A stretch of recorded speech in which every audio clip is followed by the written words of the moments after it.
సహజ నటి Jayasudha Bharatiya Janata party good bye చెప్పే ఆలోచనలో ఉన్నారు. అసెంబ్లీ ఎన్నికల్లో సికింద్రాబాద్ స్థానం జయసుధ ఆశించారు, కానీ పార్టీ టికెట్ ఇవ్వలేదు. మేకల సారంగపాణికి టికెట్ ఇచ్చింది. దీంతో జయసుధ మనస్తాపానికి గురయ్యారు. పార్టీకి గుడ్ బై చెప్పాలని డిసైడ్ అయ్యారు. అసెంబ్లీ టికెట్ దక్కకపోవడంతో గోషామహల్ బీజేపీ నేత విక్రమ్ గౌడ్ ఈరోజు పార్టీకి రాజీనామా చేశారు. పార్లమెంట్ ఎన్నికలకు ముందు బీజేపీ నేతలు ఒక్కొక్కరే బీజేపీకి గుడ్ బై చెప్తున్నారు.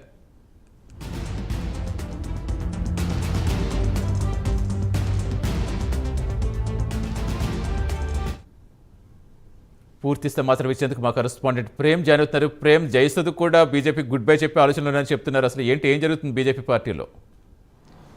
Thank you Satish. అంటే పార్లమెంటు ఎన్నికలు రాబోతున్న నేపథ్యంలో కూడా బీజేపీ పార్టీలో నేతల రాజీనామాల పరంపర కాస్త కలకలాన్ని సృష్టిస్తుందని కూడా చెప్పుకోవచ్చు. ముఖ్యంగా చెప్పుకోవాలంటే ఈరోజు ఉదయం కూడా ముఖేష్ గౌడ్ కుమారుడైనటువంటి తను కూడా ఈరోజు ఏదైతే మన గోషామాలకు సంబంధించినటువంటి అసెంబ్లీ స్థానాన్ని కూడా ఆశించినటువంటి వ్యక్తి తను విక్రమ్ గౌడ్ కూడా ఈరోజు తను ఆశించినటువంటి స్థానంలో తనకు టికెట్ దక్కకపోగా కూడా తనకు పార్టీలో ఎలాంటి విషయాల్లో కూడా తనకు అవకాశం కల్పించట్లేదనే ఉద్దేశంతో కూడా తను ఈరోజు మనస్తాపానికి గురై ఈరోజు పార్టీ నుంచి రాజీనామా చేయడం కూడా జరిగింది. ఈ నేపథ్యంలోనే మరికొంతమంది నేతలు కూడా బీజేపీకి గుడ్ బై చెప్పే యోచనలు ఉన్నారని కూడా చెప్పుకోవచ్చు.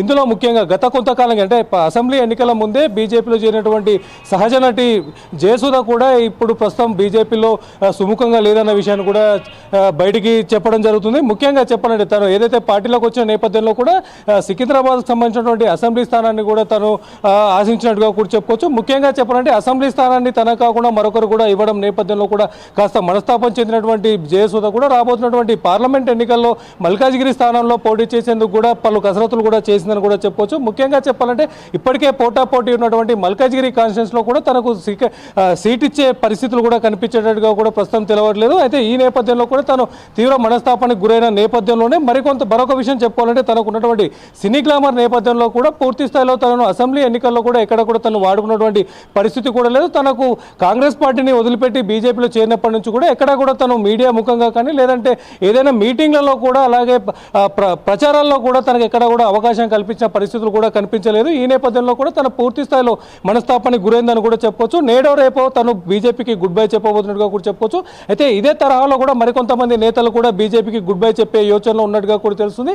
ఈ సికింద్రాబాద్ సీట్ను ఆశించినటువంటి మరొక నేత బండ కార్తికారెడ్డి కూడా బీజేపీకి త్వరలో గుడ్ బై చెప్పబోతుందని కూడా చెప్పొచ్చు. తను కూడా ముఖ్యంగా ఏదైతే కిషన్ రెడ్డి సారథ్యంలో కూడా సికింద్రాబాద్ సీటు ఆశించినప్పటికీ తన పూర్తి స్థాయిలో కిషన్ రెడ్డి ద్వారా మాట తీసుకొని బీజేపీలో చేరినటువంటి బండ కార్తికారెడ్డి కూడా చివరి క్షణంలో తనకు సీట్ దక్కకపోవడం నేపథ్యంలో కూడా కాస్త మనస్తాపానికి చెందిందని కూడా చెప్పుకోవచ్చు. ఈ నేపథ్యంలోనే అసంతృప్తిగా ఉన్నటువంటి బండ కార్తికారెడ్డి కూడా మహిళా మోర్చాకు సంబంధించినటువంటి బాధ్యత అప్పించే యోచనలో కూడా బీజేపీ రాష్ట్ర పార్టీ కూడా ప్రయత్నం చేస్తుందని కూడా చెప్పుకోవచ్చు. అయినప్పటికీ కూడా మహిళా మోర్చాకు సంబంధించినటువంటి పదవితో తను పూర్తి స్థాయిలో సంతృప్తి చెందలేదు అనే మాటలు కూడా వినిపిస్తున్నాయి. ఈ నేపథ్యంలోనూ కూడా తను కూడా పార్టీ మారే యోచనలో ఉన్నట్టుగా కూడా తెలుస్తుంది. ముఖ్యంగా ప్రస్తుతం రాష్ట్రంలో ఉన్నటువంటి బీజేపీ పరిస్థితుల నేపథ్యంలో కూడా ఏదైతే ప్రజల్లో తిరుగుతున్నటువంటి నేతలకు కాకుండా ప్రజాభిప్రాయం లేనటువంటి కొంతమంది నేతలకు బీజేపీ పట్టం కడుతుందని చెప్పి వాళ్ళ కింద ఇలాంటి ప్రజల్లో తిరిగేటటువంటి నేతలు పనిచేయలేకపోతున్నారన్న విషయాన్ని కూడా హైకమాండ్ దృష్టికి తీసుకున్నట్టుగా కూడా తెలుస్తుంది. ఈ విషయాన్ని దృష్టిలో పెట్టుకున్నటువంటి మరొక సీనియర్ నేత కూడా బీజేపీ సీనియర్ నేత అయినటువంటి సీనియర్ నటి అయినటువంటి కవిత కూడా ఈ విషయాన్ని కూడా కిషన్ రెడ్డి దృష్టికి తీసుకెళ్లినట్టుగా కూడా తెలుస్తుంది. ఇదే నేపథ్యంలో కూడా అంటే ఇప్పటికీ బీజేపీలో ఉన్నటువంటి పరిస్థితులు మారకపోతే ఖచ్చితంగా కూడా మరికొంతమంది కీలక నేతలు కూడా పార్టీ మారే ఆలోచనలో ఉన్నట్టుగా కూడా తెలుస్తుంది. Satish, right, thank you Prem.